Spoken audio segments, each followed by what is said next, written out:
Senator, good to see you.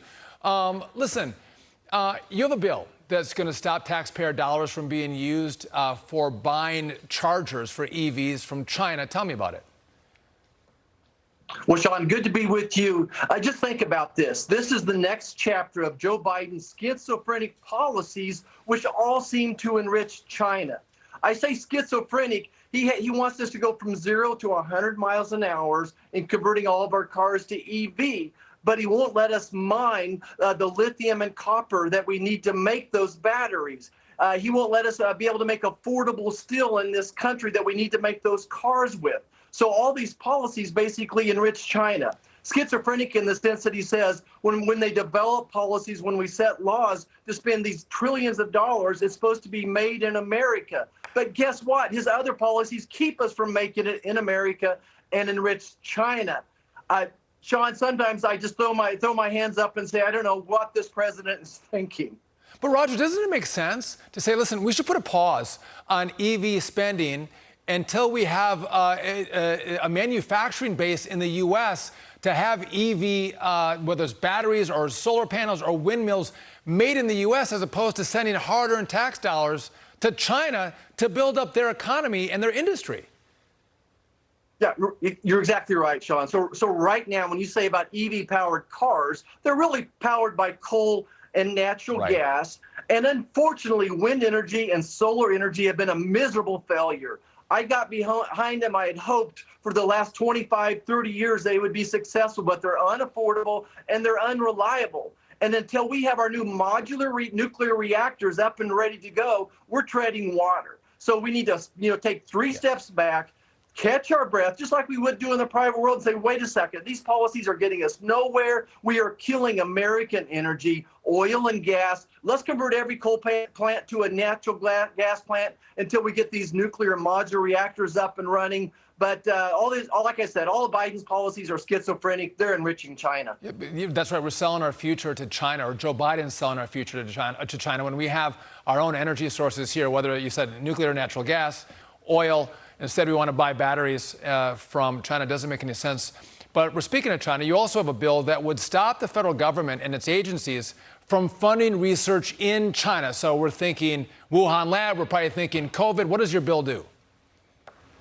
Right. Well, it stops all funding for any grants in China, period. Think about this. I want your listeners to go look up what Trinity Challenge is. Trinity Challenge is backed by the Chinese Communist Party, along with the Gates Foundation and the Clinton Foundation, the World Health Organization. We're indirectly funding it. And they're developing, they want to assess the DNA of every person, every animal, every plant in the world. And then who knows what they're going to use it for. Now, remember, so in China, the Chinese military works hand in glove with all these Wuhan labs, the state-ran labs as well. It's not like in America where we have a basic university researching over here and the Department of Defense doing their thing. We are funding their research. We are giving them technology that will soon be used against us. I'm more concerned about bioterrorism, especially if it's collaterally used at the same time with some type of cyber attacks. I'm more concerned about that than the number of ships that China has in the South Sea. So will you use the appropriations process to make sure no taxpayer money, no dollars that come from the Congress is going to go to fund these projects in China? Well, Sean, that's why we need you back in the House of Representatives, because we know the funding starts there. But we'll do our best. But it is so deep. The swamp is so deep. Dr. Fauci controlled like almost $30 billion of grants through the NIH alone. He was collateralizing those, getting grants from the DOD, from the Gates Foundation to fund this type of research. So it is a deep swamp to go through all those grants. But absolutely, I would love to go through them one by one and figure out exactly where our grants are going to. But in the meantime, let's stop funding our adversaries, especially in bioterrorism research. It does start in the House, but eventually it comes over to you in the Senate, where you do have a say, Senator. And you have all those friends in Congress as well. So start pushing them to make sure they take out that money. I want to get one more question in for you, because we're going to switch gears just a little bit here. Democrats, they want to take away everything we love. They want to take away our water heaters, gas stoves, refrigerators.